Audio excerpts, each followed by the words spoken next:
Hydrogen is the simplest and most abundant element found in the universe. It is present on Earth as a biatomic form, H2, and it's present in a number of different environments here on Earth.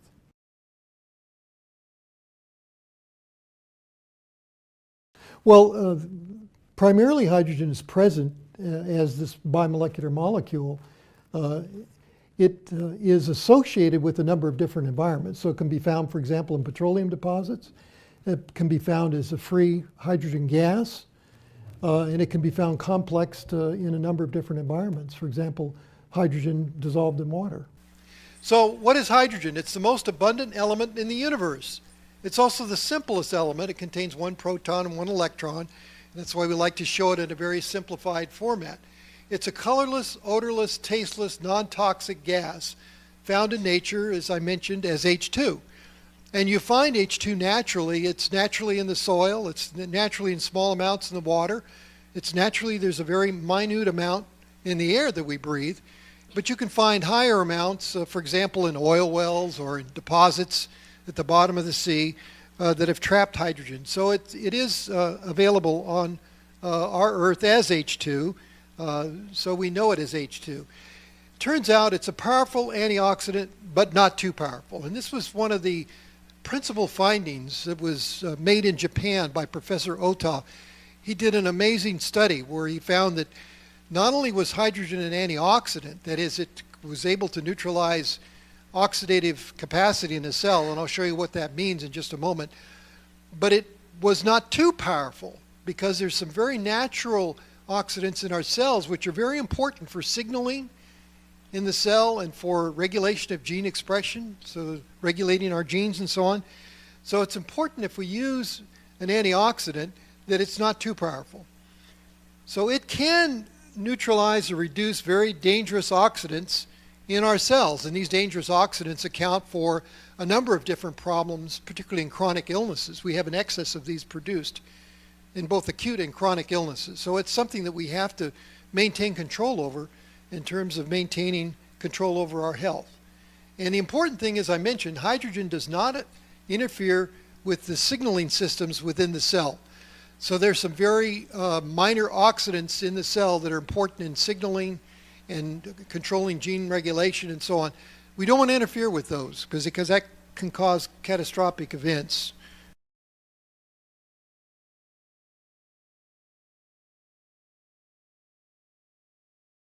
Well, we can take in hydrogen in a number of different ways. We can take it in as a gas, for example. We can take it in as a saline mix, or we can take it in as hydrogen-enriched water. Now, by far the simplest way to take in hydrogen is with hydrogen-enriched water, just by ingesting it, just by drinking.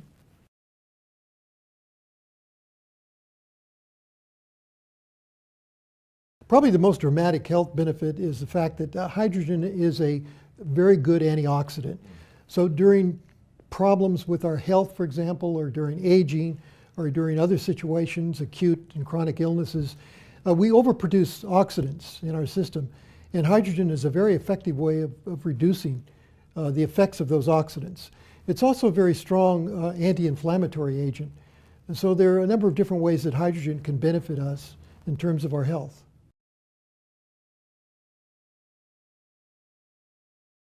Oh, it's absolutely safe. You know, one of the exciting properties of hydrogen, particularly in hydrogen-enriched water, is that it is extremely safe. You know, hydrogen has been used for a long time, many, many years, in commercial diving, for example, where divers have been exposed to long periods of time to hydrogen, much higher concentrations than we actually see in hydrogen-enriched water. So its safety record is absolutely excellent. So hydrogen is extremely safe. You know, and this is one of the things that we can all say about hydrogen, is it is very, very, very, very, very, very, very safe. And in fact, before I went to college, I worked as a professional diver. And we actually used hydrogen in our gas mixtures for deep diving. And it's been used commercially in deep diving for many, many years, ever since the 1930s. They've been experimenting with different gas mixtures to prevent decompression sickness, or the bends, in professional divers who work for long periods of time at great depth. So hydrogen has been put in the mixture with helium and oxygen, mostly not only to delete out the oxygen, but also to provide other properties as well. And so one of the more popular mixtures for deep diving is a mixture of hydrogen, helium, and oxygen, removing completely the nitrogen. So obviously it's safe because of the use of hydrogen since the 30s in a high pressure environment. So the partial pressure of hydrogen is much, much higher than it is in ambient use. And so if it had any possibility of causing harm, we would have known about it over the years from thousands and thousands of professional divers that have used hydrogen in the mixtures of gas. So its safety record is well documented in gas mixtures, and there's been no safety issues in all these years. It's extremely safe when used in water, like hydrogen water. And of course, here we have hydrogen water. And has there ever been a case of damage of anybody from hydrogen water? No. It's very, very safe. And I think that's another thing that you can brag about with hydrogen water. It is completely safe to use, completely safe to consume, and so on. Well, research into hydrogen has been ongoing for a number of years, but I think the most interesting discovery was made in Japan by Professor Ota in Tokyo, where they actually found that hydrogen was an excellent antioxidant. And from those studies on, we and other people have been investigating the role of hydrogen, not only as an antioxidant, but as an anti-inflammatory agent. Inflammation and autoimmunity. Now, one of the things that hydrogen could do is reduce inflammation. And so there are a number of diseases associated with it. I've just listed a few examples here. Inflammatory bowel diseases, inflammatory muscle diseases, arteriosclerosis, for example. The list goes on and on. But hydrogen can be useful in reducing inflammation. So as a general health property, it can reduce inflammation. And there's some other autoimmune diseases that have inflammation as an aspect of the disease, like rheumatoid arthritis, sarcoidosis, and so on, multiple sclerosis. All these are very debilitating diseases. And what we want to do is help provide healthy cells and tissues. And that's what hydrogen helps to do. In inflammation, for example, one of the things that happens in inflammation is that cells, immune cells that are in the blood, receive signals from a wound site, and they respond to those signals, and they invade out of the blood vessel, and they normally elicit a response to that wounding environment, and they produce what are known as inflammatory cytokines. And these inflammatory cytokines are just signals. They signal cells and tissues and so on to try and initiate the repair process and try and warn other cells that there's something going on here. There's infection, for example, in a wound, or other problems associated with the wound. And so one of the things that can happen is this can get out of hand, and this inflammation can cause tremendous problems. So you want to try and control the inflammation as much as possible. And so hydrogen helps in that regard. And here's a situation, rheumatoid arthritis, where inflammation of the joints is a major problem. It's not the only problem with rheumatoid arthritis. There are lots of other problems associated with rheumatoid arthritis, but at least the inflammation part of it is helped by using hydrogen. So there's a study here that I'm quoting with 20 patients with rheumatoid arthritis that drank hydrogen-enriched water for 12 weeks, and the hydrogen-enriched water reduced the markers found in the blood for rheumatoid arthritis, reduced the symptoms of rheumatoid arthritis, and it turns out the patients with early RA, early rheumatoid arthritis, actually responded better than the patients that had had arthritis for a long time. Well, that's understandable because there's less damage, permanent damage, in early patients compared to late patients.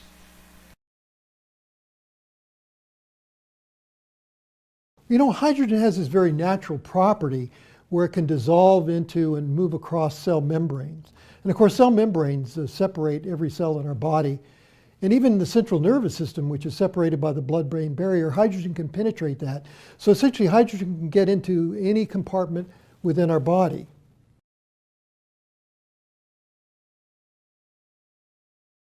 Well, it's true. I mean, the cell membranes, for example, that's one of my important topics that we developed in the early 70s.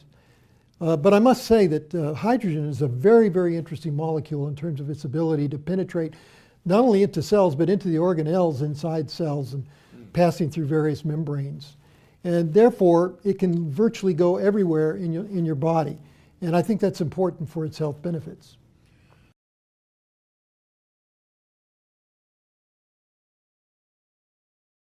Well, it is, and it can penetrate very easily into every compartment of a cell, and that's not true for most other antioxidants. But there's another property of hydrogen which makes it unique, and that's that it's not an overly strong antioxidant. Some antioxidants are so strong that they suppress all oxidants within a cell, and I'm telling you that that is not good, because some minor oxidants are very important in terms of cell signaling and gene regulation, and so we don't want to affect those processes in our cells. And so hydrogen doesn't affect those processes. It really goes after the most bad or strongest oxidants in the cell and inhibits those. Now, how does hydrogen get inside cells? Well, hydrogen has this very unique property that other antioxidants don't have.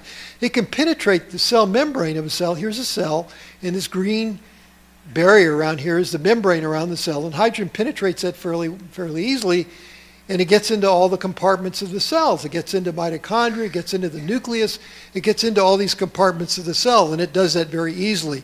And that's a very important feature of hydrogen. So we don't have to invent fancy molecules to help get it in. It just gets in very naturally because of its structure. It will go in places where other antioxidants can't. And a good example of that is the central nervous system, which has a barrier around it called the blood-brain barrier, which prevents a lot of molecules from freely flowing in to our brains. Well, hydrogen can flow in through the blood-brain barrier very easily. So it's a very unique molecule in that respect, because there are not too many things that can do that.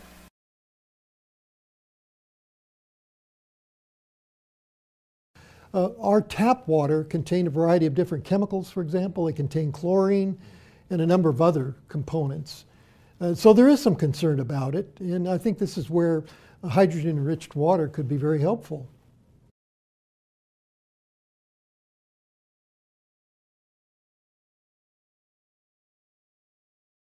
I think some of the studies that are being planned, which are studies involving hydrogen-enriched water and its role in anti-aging, and its role in exercise performance, for example, are very exciting, and I look forward to doing those studies.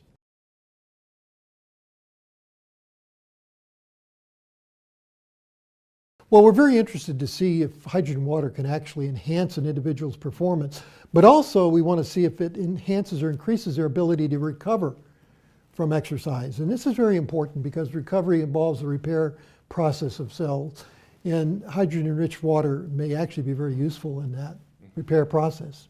And I just want to mention a little bit about hydrogen and exercise in sports medicine. And this is kind of a complicated slide that we have to replace this. It's a little too complicated. But what happens when you over-exercise, for example, and you feel tired and run down? There's an excess of the ROS molecules, reactive oxygen species. This occurs when you overdo your exercising. And also, you have to build up your antioxidant defenses, because this is something when you're training, you have to have a high level of the antioxidant defenses. And here's where hydrogen can help you do this. So there's a couple of, this is one of my last slides, a couple of studies that show this. For example, one was a placebo-controlled double-blind trial using healthy male athletes who drank hydrogen-enriched water post-exercise. So they exercised and they drank hydrogen-rich water. And what they found is that when they did this, they had less problems with cramping. They had less lactate produced. So lactic acid, for example, is one of the things that builds up when you exercise. And the hydrogen actually reduced that. And because they had lower exercise acidosis, which is a buildup of lactic acid. So they had less oxidative stress, for example, and that's very important. And there was another placebo-controlled trial using injured male athletes who took hydrogen, in this case hydrogen tablets. And what they found was that they had faster return from their injuries if they took hydrogen, for example. So it's actually important in helping repair after injury occurs.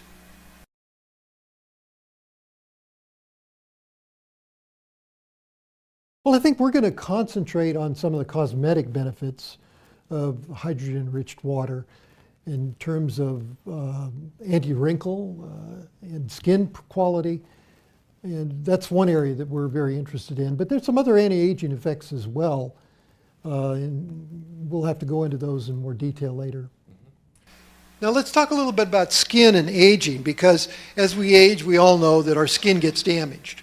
And it's mainly because of the radiation that on the skin, and also the other things that can do that are chemicals that, in the water and everything that you treat your skin with, in the air, for example, from smog and other things. So your skin is your outer barrier, and it gets really treated very badly environmentally. And so we need to do something about that.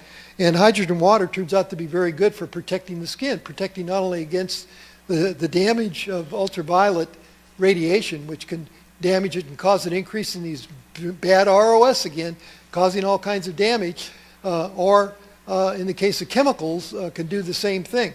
And without going into detail, this is probably a little more detail than necessary, but the important thing is that we have to maintain the antioxidant systems in the skin in order to prevent aging from occurring, particularly premature aging.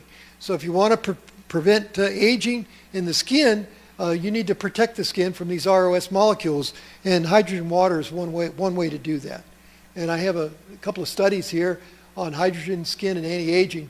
So using hydrogen in the water, bathing in hydrogen water for 90 days, for example, significantly decreased neck, skin, wrinkles, and it stimulated collagen synthesis in the skin. Well, collagen is the matrix that helps support your skin. And when collagen gets degraded and gets kind of floppy, your skin gets kind of loose and wrinkled. And you want that to be really tense and tight. And so hydrogen will help do that. And so it will reduce the wrinkles, for example.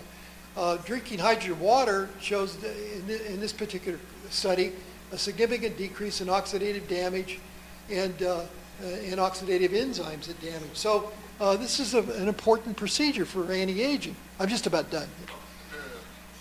So I'm not going to go through radioprotection. I just kind of mentioned that. But aged subjects, for example, that are treated. Subjects that are treated with hydrogen water, for example, show a reduction in skin inflammation and an increase in the synthesis of these collagen molecules. So it's very beneficial.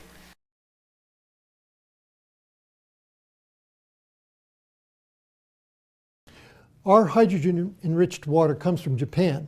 They're the only manufacturers of hydrogen-enriched water that are suitable for our studies.